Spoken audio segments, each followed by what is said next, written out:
You're listening to the Bearded Theologians podcast hosted by Matt Franks and Zach Bechtold. We hope you enjoy this week's show, and you can find out more about us by going online at beardedtheologians.com, where you can pick up a few t-shirts, listen to a few old episodes, and find ways that you can connect with us. Thank you for listening. You're listening to the Bearded Theologians podcast hosted by Matt Franks and Zach Bechtold. And this morning we have a very special guest with us. We have AJ Levine with us, who is a well-known author and scholar, somebody that Matt and I have used her work in our churches and in seminary and just all over the place, and have a high regard and respect for the work that you do, AJ, and that you're bringing to the church today. Thank you for being with us this morning. More than happy to talk with you. Thanks for the invite. Absolutely. Would you give our listeners a little bit about who you are, where you're from, a little bit about what you do? The elevator talk. Yep. Yeah. Okay. I'm from Massachusetts. I'm Jewish. I am a scholar of Christian origins and the historical Jesus. I spend most of my life reading the Gospels, and then the rest of my life explaining to Christians that if they get Judaism wrong, they're going to get Jesus wrong. And oh my gosh, they get Judaism wrong almost all the time. So I have a full-time job of saying, if you get the context right, you would understand why anybody would have followed this fellow in the first place. And if you get the context right, you don't have to resort to anti-Semitic teachings in order to make Jesus look good by making Judaism look bad. That is a great elevator pitch. Yes. Well, thanks. Normally, when somebody says, what do you do for a living? Oh, I study Jesus. They kind of look around and go, and then it turns out they have another appointment. So they get out of the elevator very quickly. Right. Much like when we sit on airplanes or in bars and places, and they're, oh, you're a pastor? We'll go over here.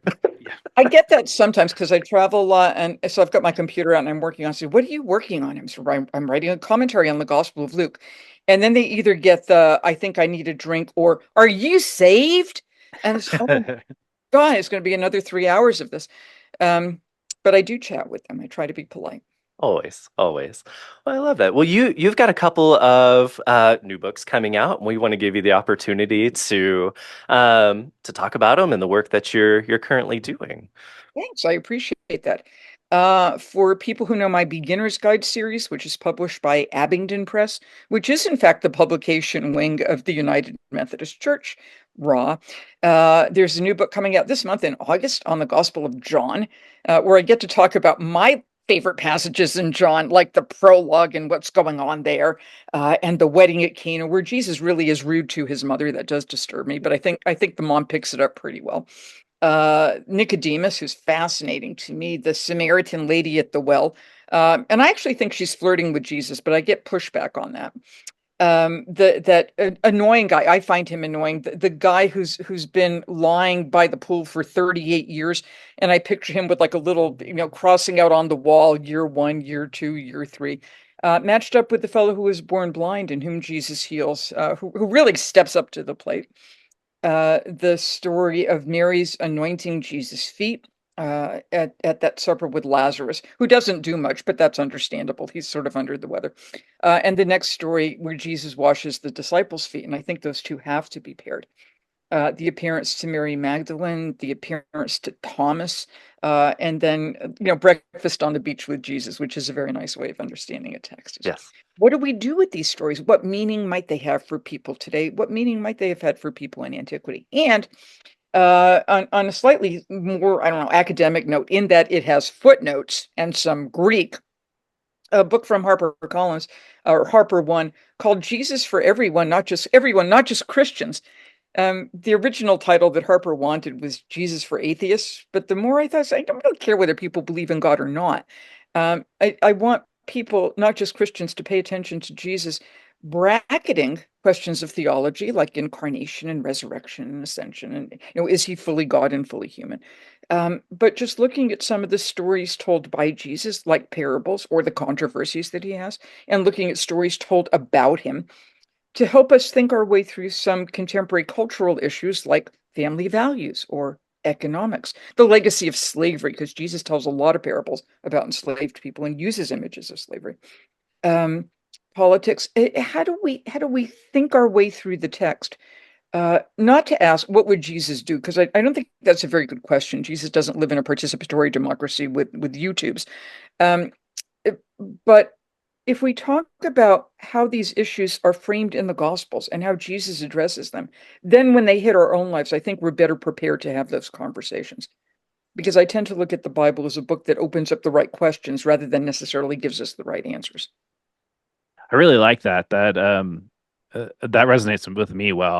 I struggle when people say that it has all the answers, because my rebuttal was always used to be, well, it doesn't tell me how to program my clock on the VCR, and now I have to change that because how many people actually have VCRs? I've had to learn. I remember saying that recently in a context. I was like, oh, I can't say that because these kids don't know what a VCR is, and so your work is amazing, and I came across your work several years ago in a church where we did your parables book, the short stories book, and it blew my mind on what you were saying. And then I was blessed to get to hear you in Minneapolis for Festival of Homiletics, and you blew my mind on talking about how to handle the tenebrae, and that just making everybody else look bad to try to make Jesus look good. That has definitely reframed some things for me in these last few years, thinking about how we talk about that, how we have those conversations. And so then in this new appointment that I've been in, we just finished up your Gospel of Mark book. And while it was definitely more academic than what they were used to, they really loved some of the reframing of Mark for them, uh, that was not something that they were taught in Sunday school. And I definitely have always appreciated that, your work on that, and how you handle helping us see a larger picture versus this small micro view of Jesus that we've kind of held on to within our tradition. Yeah, I like very much your comment about it's not what you learned in Sunday school. Because if you're still getting what you learned, particularly in Sunday school when you were kids, or some sort of vacation Bible school, or children's programming event for all ages, whatever it's called, children's church. And if you're still thinking the same thing when you're 6 and now you're 60, I'm not presuming. I'm probably old enough to be your grandmother. But if there's no movement, if there's no increased spiritual development, it's just kind of nice familiarity. Then there seems little reason to continue to engage in the Bible. You're not studying it; you're just memorizing it. And I think studies should have engagement. And I think the older we get and the more mature we become, the more we can penetrate into that text. And help. I think the text actually does help us ask really good questions, instead of being framed, as it usually is in Sunday school, as an answer book. What was that old Sunday school question? You probably know this one, about a Sunday school teacher asking a kid about, can you name what it is, that wonderful thing that lives in trees and eats nuts and, packs them away for the winter? And the child responds, I think the answer is supposed to be Jesus, but I'm not sure how you get there. How do you do something a little bit more profound? Mm-hmm. And that's what I find with folks that have been in the church far longer than I've been pastoring, in leading, of asking, if digging in, getting the permission to dig into these stories and the questions, and going, oh, there's more to Noah's story after he gets off the boat. Yes, and it's pretty provocative, right? Like, it's a big story, but they do that with everything, with Jesus, with all of the stories of, I know the basics, but nobody's ever told me the rest of the story, or I've never dug into the rest of the story in a way that's stuck. And I find a lot of it, it's permission giving. No, nobody gave them permission to dig in and ask the hard questions, or just go, what the heck? Yeah, or they were discouraged from doing so. Like, don't ask too many questions because that Yes. might screw up your faith, or the teacher doesn't know and doesn't want to get into trouble. Don't ask questions, just listen. And the way I was raised in a Jewish household is, what questions do you have, and what disturbed you, and what did you think was insufficient, and what interested you? Mm-hmm. So I think I was, prenatally pre-programmed to do this, ask questions. Why do people do this? What does this mean? Um, and as I would say frequently to my students, which I think probably annoyed them, how do you know that? Mm. What's your evidence for this? Well, you think this means this, and it may, but other than a hunch, or other than because somebody told you this, because then, you have to go back and say, well, who told that person? How do you know that? What's your historical information? Mhm. And it's questions like that that help us question, the way the world works. Oh, there's always been slavery. Well, not everybody agreed with the idea. Not everybody thinks it's a good thing. Men are always superior because that's just the way they are. Well, maybe we should do some biology or some psychology on this. So even the way the world works deserves some questioning. Why is it this way and not that way? And if Jesus teaches his followers to pray something like, your kingdom come, clearly there's something about the one that we've got that we don't want. Right. So what is it? And what do we want? And then the New Testament, the Bible as a whole, is actually very helpful for trying to figure out this is what we want. And this is, in fact, what we don't want, because we can see how things go a little bit wonky. And then we engage based on our social location, our subject position. In that interaction with the Bible, how do we better determine what our needs are, what our desires are, and what the problems are? Right. And that leans right into that getting away from the what would Jesus do question. And how do we understand what Jesus did, and how does that, right, digging into understanding and knowing why, right, Right. in the Jewish context, and then in Jesus's context, and on of why did they do what they do, and how does that one relate or rhyme today, um but not, and trying to answer that, well, we got to do it the way Jesus did it. Well, what does Jesus teach us, Exactly. and how to move forward, right? I love getting away from the what would Jesus do question. Well, I live in Nashville, so people who have those WWJD bracelets here, it's We Want Jack Daniels. So Yes. even the matter of interpretation becomes a bit of a problem. So what do you mean by this? Right? Hmm. It's Yeah. significant. What does it signify? Yeah.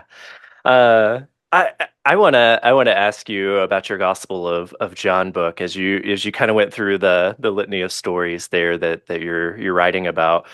What's your favorite? Like, what's the story in there that you love telling the most, or unpacking the most? It's like asking a parent who's your favorite kid. I can't do that. There are things I like less. Sure. I'm not real thrilled with the Last Supper discourses, where in the middle of them Jesus says, "Come, let us go hence," and then he talks for another 2 chapters, and it's substantially repetitious. Um, that would be, I think, if you can't go to sleep at night, just you put the Last Supper discourses on a tape and you just kind of listen and you fade in and out, and it's all fine. I like narrative. Mhm. So very long speeches don't do much for me. Um, I really like the story of the raising of Lazarus because I really like Mary and Martha. I like the idea of, here are these two sisters who in the Gospel of Luke don't even talk to each other.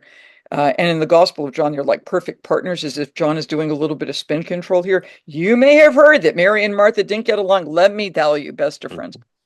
Mhm. I like the story of doubting Thomas, because he's just so cool about matters. Like, I'm not going to believe this unless. I mean, I don't blame him. Not at all, right? Yeah. You saw somebody come back from the dead after being tortured to death, right? Hmm. How do you know? I mean, I think that's a really good question. Um, I like the story of the wedding at Cana that we talked about before. It's like where Mary's, and she's not named Mary in the fourth gospel. She's just the mother of Jesus. She's like, they've run out of wine. And that's a rhetorical way of talking back then. I mean, she could have said, could you please prepare more wine for them?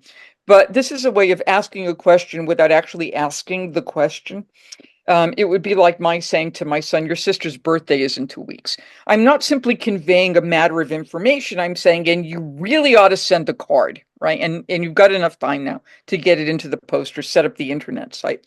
Um, they've run out of wine.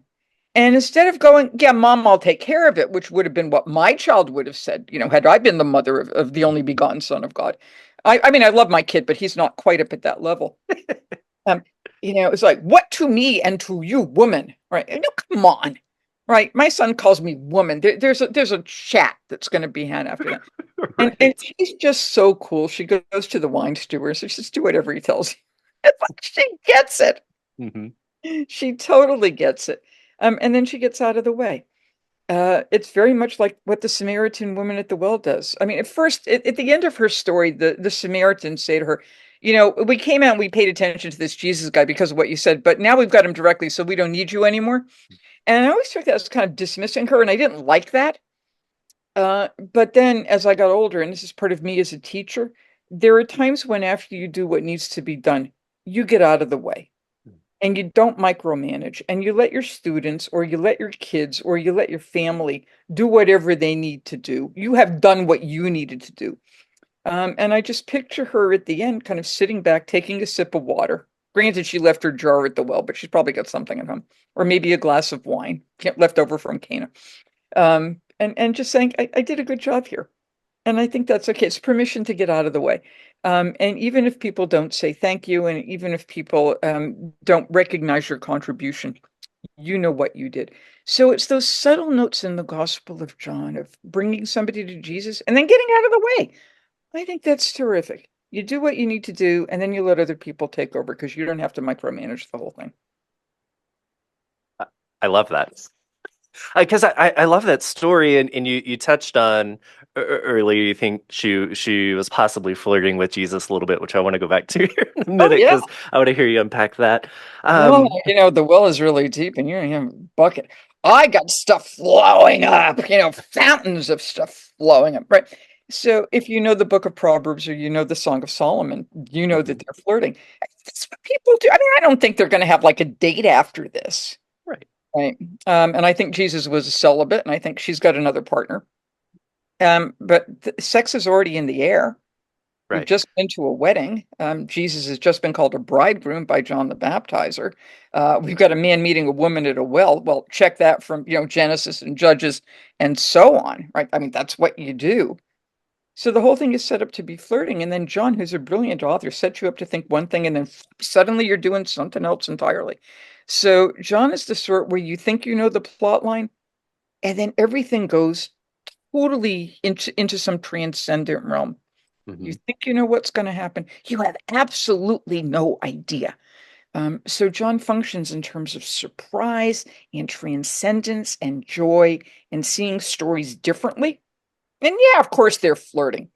And it wouldn't be the first time that two people who had absolutely no interest in having a physical relationship would be together and they would start flirting because that's what people do. Yep. And one thing I love about John is he tells the story differently, right? He captures that narrative in such a fun way as opposed to the way the other gospels tell the stories sometimes. But we paint that picture, or I've heard pastors are really bad about painting that picture of it's this meek Samaritan woman. She's not, Oh, trying not to pay attention. he's No, not me. right. Yeah, they're having this conversation, right? It's there. Yeah, or that she's a five-time loser and Jesus takes pity on her, and Right. how extraordinary it is that Jesus doesn't condemn her for five marriages. It's not extraordinary at all. First of all, it's none of his business. Right. Second of all, we don't know what the circumstances are. Hmm.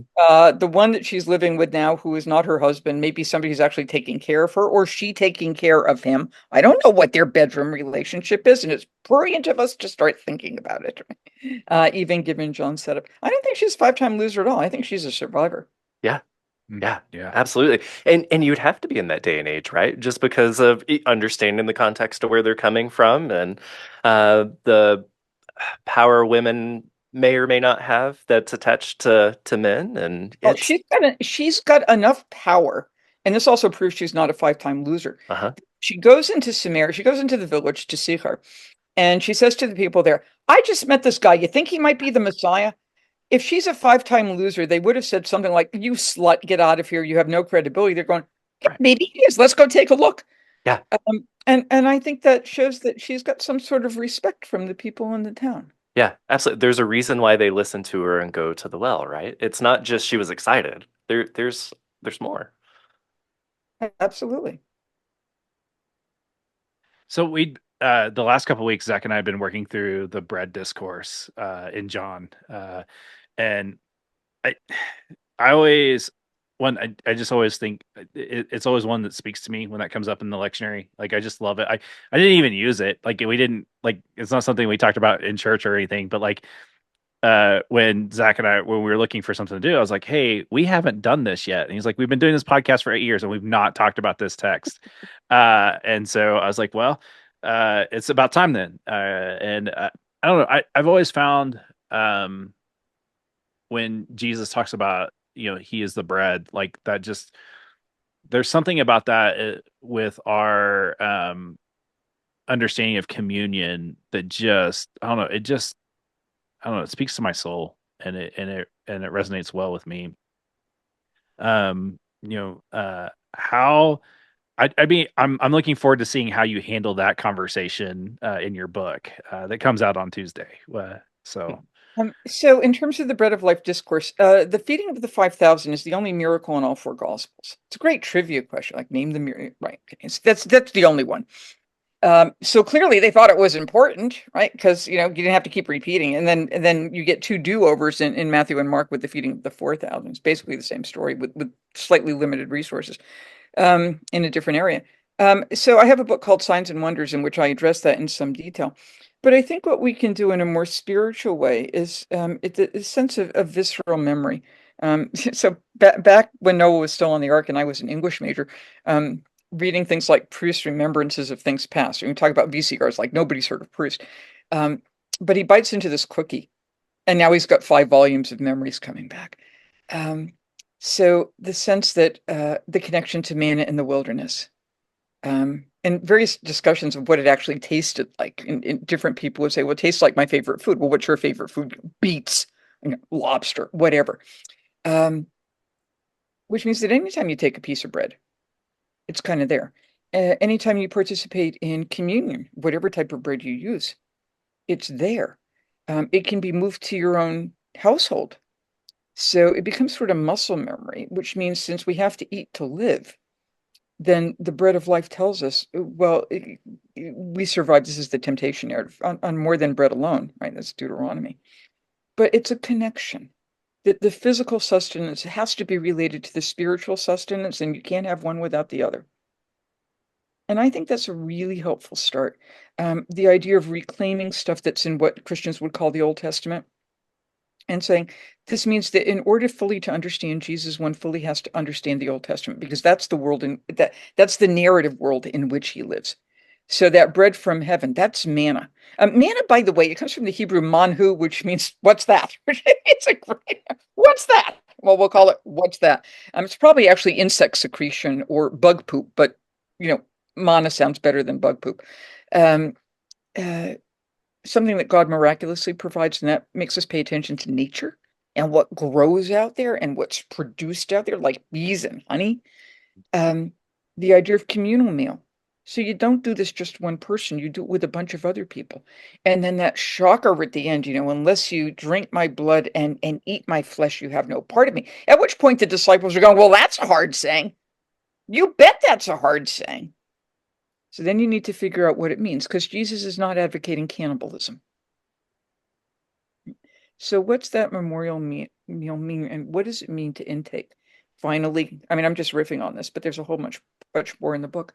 Um, if Paul can talk about the idea of God indwelling, like the God who indwells, the Spirit who indwells, then how does God indwell? Well, in part through what we eat.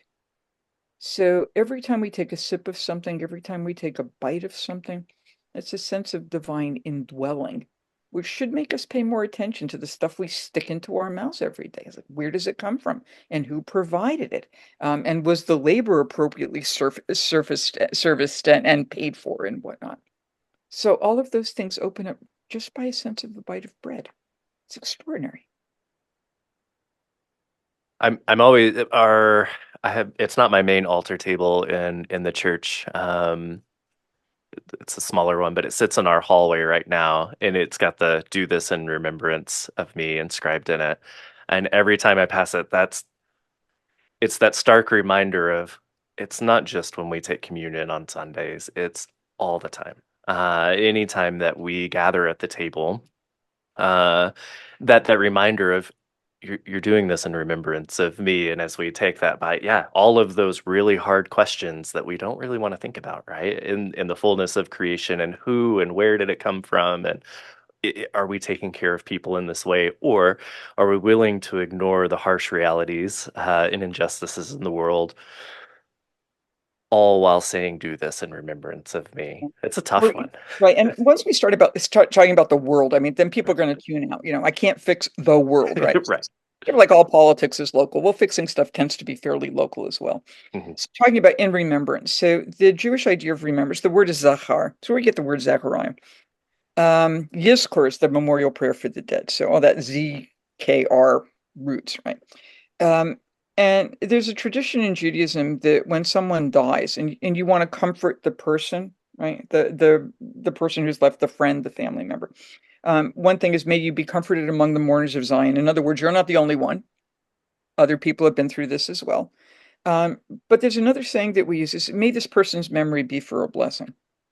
So what does that mean? For example, when my father died, and I was a kid, right? And people would say to me, well, may his memory be for a blessing. I was like, okay, what does that mean? Because I'm going to ask questions. And what I was instructed was, it means that whatever you do, you carry your father with you. So that when you do something that's good, that's a blessing to your father's memories. Like your father taught you the right thing to do. And if you do something that's wrong, that's not a blessing to your father's memory. It's quite the opposite. And this was not to me the idea of inculcating guilt. And I didn't think there was like this spirit of my dad hovering over me, saying, don't smoke that cigarette, whatever it was. Right? But it was a sense that your actions implicate more than just you. Your actions implicate your family, your actions implicate your community, and your actions in particular implicate your parents or whoever it was who was responsible for raising you. So my dad died back in 1970, I mean, very, very long time ago. And to this day, I think this is a blessing from my father's memory, right? He would be proud if he knew that I had done such and such. So if you're supposed to do something in memory of Jesus, it doesn't mean, oh, I remember Jesus. This is good. Like I remember to pick up the dry cleaning. It's like, I remember this, but that memory is now a part of me. And it has to influence how I then work. Because if I'm conscious of it, I remember it. Then I'm putting it back together. That's remembering. And then I'm going to be acting on it. And that taste helps you remember. I love that. Yeah. We'll preach. Yeah. It will preach. It reminds me of the United Methodist Church a long time ago had this video, and there's a communion video talking about communion, and there was a girl who was like, Jesus tastes good to me. And I remember just her holding her hands right here. I've always remembered that. And then like I know during COVID, when we were operating differently in my congregation that I was in, I was like, I refuse for us to buy the styrofoam faux Jesus chiclet things. And so we went and got Hawaiian bread and cut up Hawaiian bread and put them in little Jello shot glasses and covered those. And we were handing those out through our drive-through community because I was like, I refuse to let people have bad Jesus is what I would say, because I didn't want them to have a horrible experience of when they were taking time to come to us in a not so safe time. But like I wanted it to be like something that they would remember. Not only was the experience different, but like it still tasted like it was like we had remembered being in the sanctuary. And people really appreciated that because they were like, well, we went to this one thing and they had communion, and it was the cheap knockoff Jesus is what one person told me, and I just couldn't, like, I was like, oh wow, like that's an interesting way to put it.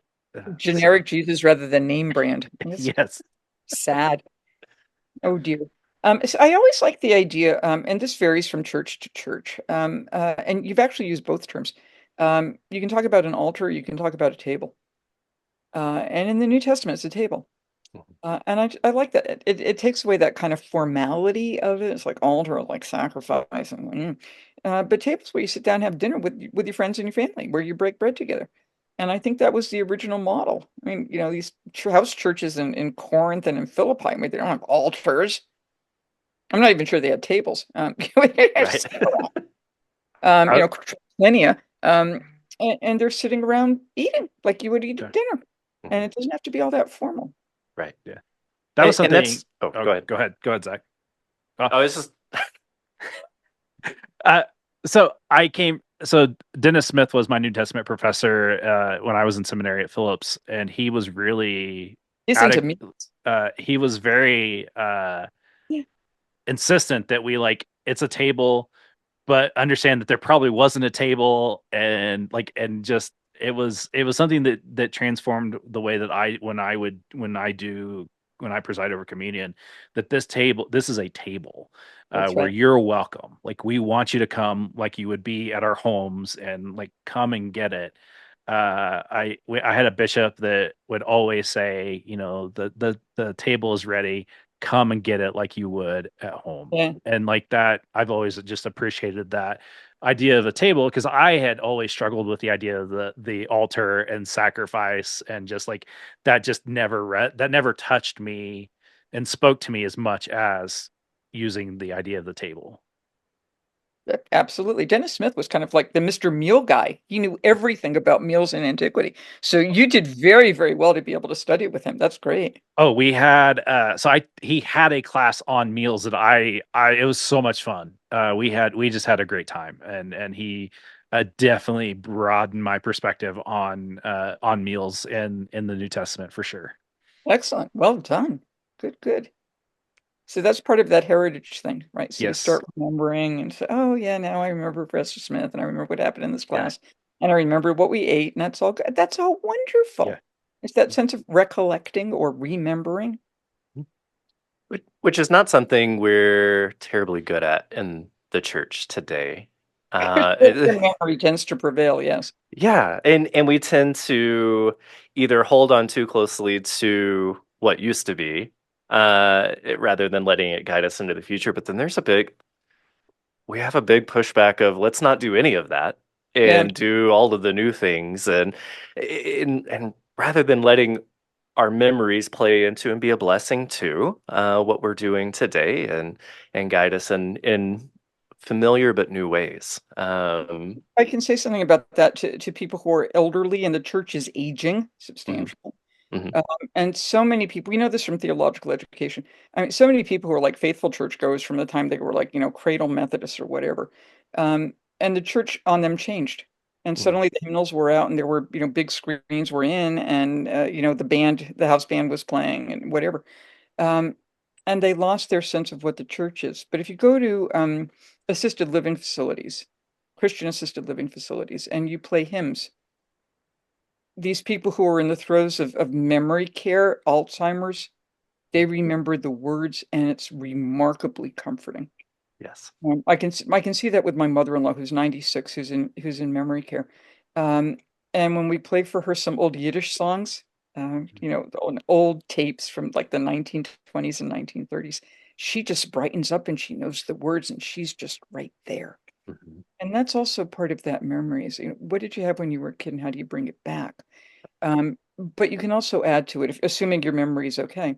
Oh, I remember hearing this story about Jesus when I was a kid. Now, let me tell you some more stuff about that. Let me tell you how meals actually functioned Mhm. and where did the food come from? And could the food have been served by enslaved people? And what were they thinking when Jesus says you have to be a slave to everybody? They're like, I'm already there. How is this helping me? Right. And what do we do? This is the new Harper book.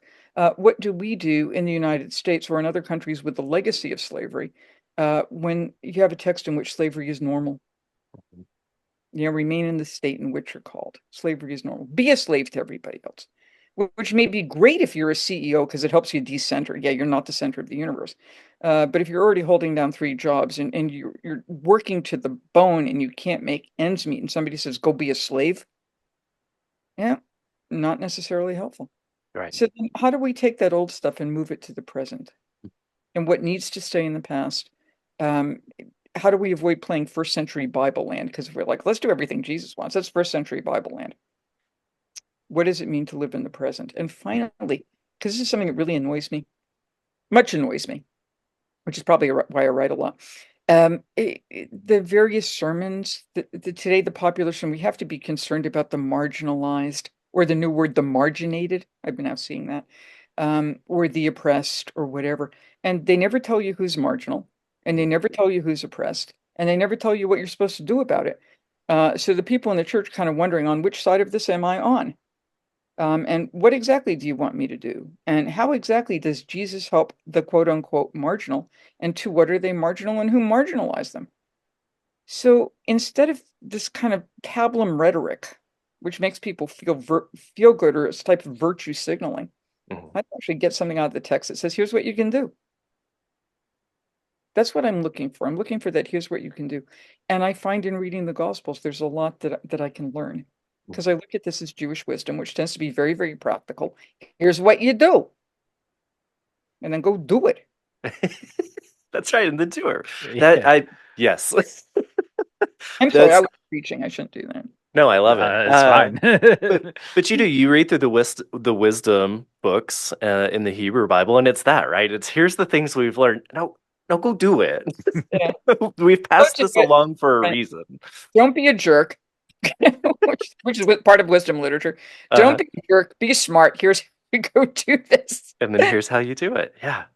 Or if you want to be a politician and you want to cite the Bible, then make sure you get the text correctly, cite it correctly, and look at the verse before and after, because it may say something completely different. So know the narrative context. Right. Yeah. Pastors would probably do that more too when they preach. Yes. Yes. I would limit that to politicians. Somewhere in the congregation, there's going to be somebody with a Bible going, it's actually not what the text says. Right. Yeah. Just be careful here. Yeah, especially if they're carrying their King James and you're reading from a different translation, and it just which y'all will be once the New Revised Standard Version updated edition comes out in 2025. Yeah, right. And all the truth will change. That was my greatest fear when I started preaching, was somebody would go, that's not actually what that says. That does happen in the synagogue during sermons on occasion. Wow. I've seen it rarely, like once every other year. But I go to a modern Orthodox synagogue, and when the rabbi gets up and then explains the text, or whoever, because you don't have to be a rabbi, because anybody can do it, and you give a drush, you give a little kind of homily on it. Every once in a while, the rabbi will say, and so, quoting some medieval Jewish intellectuals, and somebody will look up and say, that's actually not what the text says. Everything stops, and you have to go look it up. Now, the nice thing about Jewish services is we're not on any timetable. Like Methodist service, the service starts at 11, the doors close, the kids are hushed, and everybody's out by 12. And if it's 12:01, somebody's complaining. Right? Yes. This is not our problem. Right? We go 3 hours more or less, and you show up when you want to show up. So there's a morning service, then there's a Torah reading. You want to get there for that, and then there's like an after the Torah service for the people who didn't make it to the morning service, but you don't want to leave because there's a lunch. So you got time, and you can actually go look stuff up. And what happens is, if you go to the morning service called Shacharit, the early morning service, you don't need to go to the after Torah service because you've already said all those prayers. So you go out and you say the blessing before a meal, and then you pass around a bottle of scotch or vodka or whatever the drink of choice is, and you talk about the Torah reading. It is the best Bible study in town. And then I'm thinking I'm in the wrong tradition. That's actually what I was thinking. That sounds fantastic. Or your Hebrew would have to be a whole lot better. Right. A lot better. We want to honor your time, and we are so blessed by you being with us today. I know it's just we've had a great conversation. At least in my mind, I've had a great conversation with you, just hearing things that just great. And so if you have the 2 books coming out, is there anything in the future coming out that we should be looking forward to as well? There are 2 things that should be out in 2025. I'm working on a volume with my friend Joseph Sievers, who is a priest who just retired from the Pontifical Biblical Institute in Rome, on the Pharisees. We did an edited collection on the Pharisees, which came out 2 years ago, based on a big conference. But it's all very academic, it's like Greek and Hebrew and blah, blah, blah. And then we did another version of that came out in German, where we took out some of the Greek and some of the Hebrew. And then we thought, what we really need is not a collection of essays, but a book that looks at every time the Pharisees show up in the New Testament. What are you going to say about them? Right? And to avoid I'm pretty sure that every time various Christians there's a story about the Pharisees that's coming up on the lectionary, because there's another one just coming up. you can bet they're going to mischaracterize the Pharisees, and then it's going to be the message of the sermon is going to be, "Thank God we're not like the Pharisees," which is not a terribly helpful message. And say, "Thank God I'm not like a Nazi child molester." I mean, I can do better than that. It's setting the bar pretty low. So how better do we understand Pharisees? So that needs to be out. And where most of my attention is focused now is on the third edition, Pray For Me, of something called the Jewish Annotated New Testament, which is Oxford University Press. Before I signed on to the Zoom call, I was editing the new contribution on the Epistle to the Philippians, updated to the NRSV UE. And since it's a third edition, we changed out a bunch of authors. We have a number of new essays coming in because people have talked to us about this. And what we want is for the Jewish Annotated to be on the shelf of every religious educator, priest, or pastor, because we know in the places where sermons are going to go wonky because they're going to get the history wrong, we pull out little gray boxes saying, "Don't go there, go here. Here's a positive message you can take. Here's the way you've been maligning Judaism." That's one of my favorite books on my shelf, especially when I preach through the Gospels. But anytime I dig into Paul or anybody like that, I'm like, I need a little bit of help because guilty as everybody else of throwing the Pharisees and the religious leaders under the bus And for probably no then good reason. but whatever. Mhm. So, and I'm not interested in blaming people for that. Yeah. I mean, sometimes it's ignorance. Sometimes it's Mhm. just hardwired. Like people say, sexist or racist or homophobic things. They don't mean to. Mhm. It's part of the culture. Mhm. And then my former colleague Dale Andrews, who taught homiletics, talked about calling in rather than calling out. Say, perhaps we can do this better, or using I language, I have a personal problem with what you just said. I'm a Jewish mother. I can inculcate guilt if I want to. I know how to make people feel guilty. But that's not my agenda.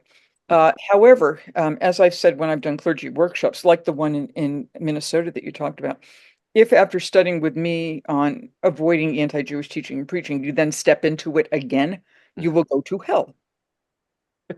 That's very clear because I now mean, you know. yeah, so now do better. That's Yeah. And that's what I love when you begin to unpack the Jesus for Everyone book, just the question of how do you know that? Just that's resonated in my brain for a long time of I can't. Yes, I've learned the things and I've done the educational piece, but I got to keep going back to the books and reading new things, and just digging back into it rather than assuming I remember all of the things I was taught and then can spit them out on paper and preach a sermon and not and get everything right or get it close or, how do I know? How do I know that's how they felt or what they were doing? Let's continue to dig into that and make sure. exactly. Um, And after that, the next question is how do you know? Why does anybody care? yep. Right. So you've just learned something that's great. Um, why do I care? Yeah, who cares? Or no, I mean, you might find something that's really meaningful to you, hmm but then how do you make that pitch across so that somebody else could see why that other individual or those people in the congregation could also find this to be meaningful? So the sermon has to be more than a data set. You say, what do I do with this? Why do I care? What hmm meaning does this have for me? But if you're a pastor or a priest or somebody giving a homily, it has to mean something to you first. And that takes you back to the bread of life discourse. You have to sit with it. You got to digest it. You got to savor that taste instead of saying, "Oh, fine, I've just chewed on the host. Now I'm going to give you my sermon." Let it digest. Let it work its way through your system in whatever way it's going to do that, whether it's going to be energy or whether it's something you can evacuate later.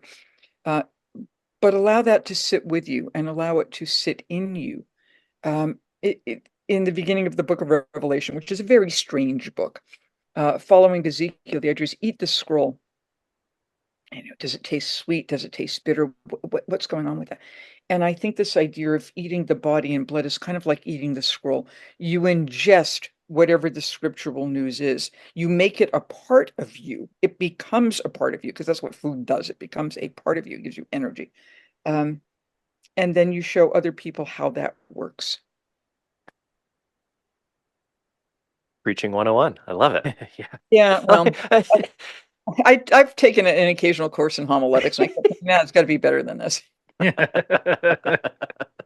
No, I just like Matt said, we want to be good stewards of your time, but I'll do this all day. I Yeah. just Thank you. And I do have to go back to Philippians, which is in part why I was happy to talk with you. right.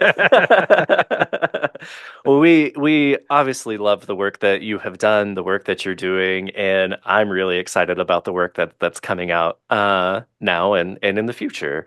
Thank you for your faithful work and living into the remembrance of the people who have guided you and taught you, and thanks for teaching us. It's so important. And With you. thanks. And then if you or your listeners have any questions, they can always email me at Vanderbilt, but you can put that up on your website. We will. We will add links to places to find your books and ways to contact you in good and faithful ways. Thank you. Yeah. Thank you so much for being on. Do you have any parting words for us or anything you'd like to? Uh, Any parting wisdom? Keep asking yourself, how do you know that? And ask Yeah. yourself, why does anybody care? And kind of in general, because I've been doing a lot of work in gender, sexuality, and family values concerns. So that's part of the Jesus for Everybody book. To cite that eminent theologian, whom some of your listeners may be familiar with. If you can't love yourself, how the hell are you going to love anybody else? And if you don't know where that quote comes from, you should probably go look it up. Yeah, it's a good one. Mm-hmm. Great way to end this. Thank you so much for being on. And obviously, if you ever just find yourself with free time, you have an open invitation. Yes. Yeah, just send me another email. Since I'm done with Philippians, I'm probably okay. Maybe in a few months you can read these books and then we can have a chat and you can let me know how things went. Absolutely. Or you can use them in your churches. Yes. And then you can bring in your congregation's questions and we can talk about that. Ooh, that would be fun. A good idea. Yeah, that would definitely be a lot of fun. You do that. And that's really fun for me. Yeah. Perfect. We'll earmark that and we will do that. Until next time, folks. Absolutely. Yes. Well, thank you so much. So for our listeners, we want to thank you for listening. And we will have links to her books and all that good stuff through our show notes. Encourage our listeners to like us, share us, buy a couple of items to give your pastor friends, or nothing makes a pastor feel welcome than seeing a Bearded Theologians coffee mug on their desk. But we want to thank our listeners for listening. So for the Bearded Theologians, I'm Matt Franks. I'm Zach Bechtold. Thanks for checking us out. I want you to subscribe and like this video and push that thumbs up. Thank you for listening to the Bearded Theologians podcast. Don't forget to like, subscribe, and share on all social media outlets. You can check out old episodes and more information at beardedtheologians.com. Thanks for checking us out.